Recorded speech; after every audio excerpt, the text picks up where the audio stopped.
Hai para Interisti, selamat datang di channel Interis. Kami akan selalu memberikan informasi terbaru tentang klub kesayangan kita, Inter Milan. Jangan lupa di-subscribe biar tidak ketinggalan beritanya.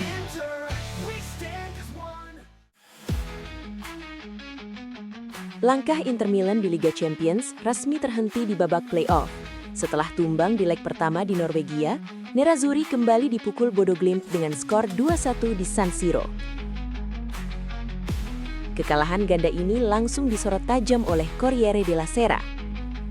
Media Italia itu menggambarkan suasana San Siro dengan nada dingin yang tak biasa.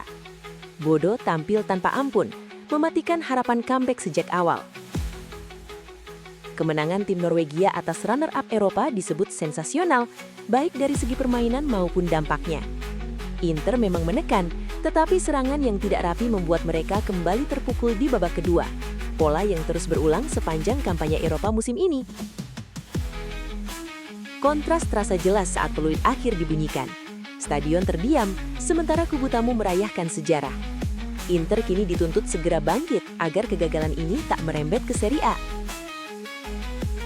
Masih ada alasan untuk optimistis. Presiden tahun 2024, ketika Inter tersingkir di Eropa namun mampu menutup musim dengan Scudetto, menjadi secercah harapan. Posisi di klasemen Liga pun masih menjanjikan. Namun kali ini bebannya jauh lebih berat. Tersingkir di fase play-off berarti kehilangan sekitar 20 juta euro dari hadiah dan pemasukan tiket, pukulan finansial yang signifikan. Apalagi, Corriere menekankan bahwa level Bodo tak sebanding dengan raksasa seperti Manchester City, Atletico Madrid, atau PSG yang sebelumnya menghentikan Inter di Eropa. Bagi Christian Chivu, ini menjadi catatan kelam. Kampanye Eropa pertamanya berakhir dengan 5 kekalahan dari 10 laga. Rekor terburuk bagi seorang pelatih Inter. Untuk tim yang sebelumnya hanya kalah 4 kali dari 34 pertandingan, kegagalan ini sulit disebut sekadar kemunduran kecil. Meski demikian, konteksnya tak bisa diabaikan. Inter datang dari musim tanpa trofi, dan sejak November, fokus penuh diarahkan pada perburuan Scudetto. Kini, satu target tersisa itu menjadi harga mati, dan kegagalan di Eropa harus menjadi pelajaran, bukan awal dari krisis baru.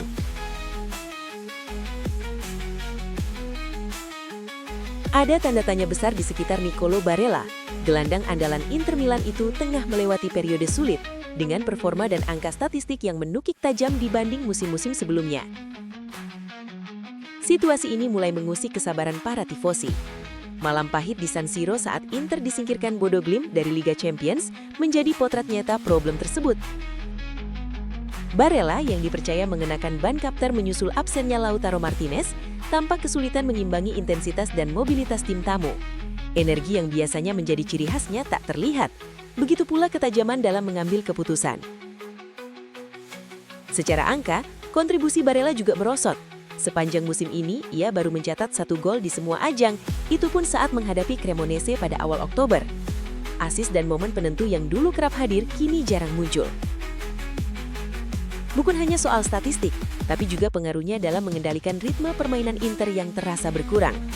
Bagi Christian Chivu, sama seperti era Simone Inzaghi, Barella tetap figur kunci. Namun ekspektasi terhadap pemain sekelasnya jelas jauh lebih tinggi. Inter membutuhkan versi terbaik Barella, terutama di fase krusial perebutan gelar. Di tribun dan media sosial, suara ketidakpuasan mulai terdengar. Meski masih menjadi idola, sebagian pendukung mulai mempertanyakan perannya. Bahkan ada yang menyarankan rotasi. Sang wakil kapten sendiri diyakini paling tak puas dengan kondisinya saat ini. Tantangan berikutnya adalah bagaimana ia merespons tekanan tersebut. Chivu punya alasan untuk optimistis. Ia telah menunjukkan kemampuan mengangkat performa pemain yang sempat menurun seperti yang terjadi pada Federico Di Marco. Jika pendekatan serupa berhasil diterapkan, bukan tak mungkin Barella segera menemukan kembali nyalanya dan Inter pun kembali stabil. Status Marcus Thuram di Inter Milan tak lagi sepenuhnya aman. Menurut laporan La Gazzetta dello Sport, Nerazzurri kini bersedia duduk di meja pembicaraan terkait masa depan sang penyerang, tentu dengan syarat yang jelas. Thuram sejatinya mengawali musim dengan sangat meyakinkan. Gol demi gol mengalir, perannya dalam skema serangan Inter terlihat krusial. Namun seiring berjalannya waktu, performanya perlahan merosot. Beberapa penampilan terakhir dinilai jauh dari standar yang diharapkan, termasuk saat menghadapi Bodo Glimt yang kembali memunculkan tanda tanya soal konsistensinya. Gazeta menyoroti dinamika lini depan Inter yang kini semakin kompetitif. Christian Chivu disebut memberikan penilaian tinggi kepada Pio Esposito yang dianggap sebagai aset masa depan klub sekaligus tim nasional. Sementara itu, Ange Yuan Boni dinilai ideal sebagai striker keempat dan Lautaro Martinez tetap tak tergantikan di lini depan. Dalam konteks ini, Thuram justru berada di posisi paling abu-abu. Meski telah mengoleksi 12 gol musim ini, ia disebut menghilang dalam beberapa pekan terakhir. Persaingan dengan Pio Esposito memang memberinya dorongan fisik, tetapi juga menumbuhkan tekanan psikologis untuk terus membuktikan diri. Inter menurut laporan yang sama, berharap lebih bukan hanya dari 1 atau 2 laga. Karena didatangkan secara gratis pada 2023, potensi penjualan Thuram akan menghasilkan keuntungan finansial besar. Itulah sebabnya, manajemen kini tak menutup pintu untuk perpisahan. Gazeta bahkan menyebut, dalam duet Tula, hanya satu yang benar-benar tak bisa dijual. Yang lain bisa saja dilepas, karena bahkan kemitraan terbaik pun memiliki batas waktunya. Kabar positif berdatangan untuk Inter Milan jelang laga berikutnya. Setelah Denzel Dumfries akhirnya kembali merumput, Hakan Çalhanoğlu juga disebut semakin dekat dengan comeback dan berpeluang tampil saat Inter menjamu Genoa. Menurut laporan La Gazzetta dello Sport, suasana di Appiano Gentile kian optimistis. Çalhanoğlu telah kembali berlatih penuh bersama rekan-rekannya dan menunjukkan kondisi yang meyakinkan untuk masuk daftar pemain. Situasi ini memberi opsi tambahan bagi Chivu. Chivu dikabarkan bisa menurunkan hampir seluruh kekuatan tim. Satu-satunya nama besar yang masih absen adalah Lautaro Martinez, yang mengalami cedera betis saat laga di Norwegia kontra Bodo Glimt dan diperkirakan menepi beberapa pekan. Dengan kembalinya para pemain inti, Chivu juga diprediksi melakukan rotasi signifikan pada susunan pemain. Faktor kelelahan dan jadwal padat menjadi pertimbangan, mengingat Inter akan menghadapi semifinal Coppa Italia di Markas Como pada tengah pekan depan. Kehadiran Çalhanoğlu, jika benar-benar siap, bisa memberi stabilitas dan kreativitas ekstra di lini tengah. Inter berharap momentum kebangkitan ini berlanjut, dimulai dari laga kontra Genoa, sebelum fokus beralih ke duel krusial di Coppa Italia. Inter mulai menyusun langkah agresif jelang bursa transfer musim panas. Salah satu nama besar yang masuk radar Inter Milan adalah Leon Goretzka, gelandang senior Bayern Munich yang berpotensi didatangkan tanpa biaya transfer. Menurut jurnalis Bild, Christian Falk, Inter termasuk klub yang menunjukkan minat paling serius terhadap Goretzka. Manajemen klub Milan itu disebut siap bersaing dengan deretan klub super besar Eropa demi mengamankan jasa sang gelandang berpengalaman.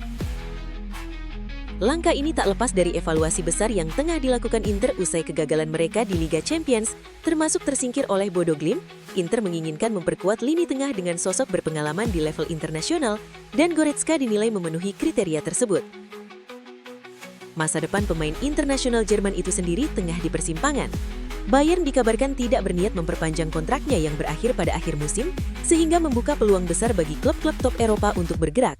Situasi ini langsung memicu persaingan ketat. Di Premier League, Arsenal sempat mencoba mendahului rival-rivalnya pada bursa Januari, namun gagal karena Goretzka memilih fokus menuntaskan musim di Bavaria. Selain The Gunners, Tottenham Hotspur dan Bayer Leverkusen juga terus memantau perkembangan sang gelandang, yang telah mencetak 48 gol dari 295 penampilan bersama Bayern. Tottenham disebut masih menimbang langkah mereka, terlebih setelah mendatangkan Joao Palhinha dengan status pinjaman. Faktor bermain di Liga Champions menjadi pertimbangan krusial, sebuah poin yang saat ini menguntungkan Inter dan Arsenal. Sementara itu, Leverkusen bisa menjadi opsi menarik jika mereka mampu mengamankan tiket langsung ke kompetisi Eropa musim depan. Namun laporan menyebut Goretzka mulai terbuka dengan cantangan baru di Inggris, sebuah detil yang berpotensi menggeser peta persaingan dan memberi Arsenal sedikit keunggulan. Inter sendiri sadar, merekrut Goretzka secara gratis akan menjadi manuver pasar yang sangat strategis. Kini, pertanyaannya tinggal satu, apakah Inter mampu memenangkan duel sengit berlawan para raksasa Eropa? Kita tunggu saja perkembangan selanjutnya. Forza Inter!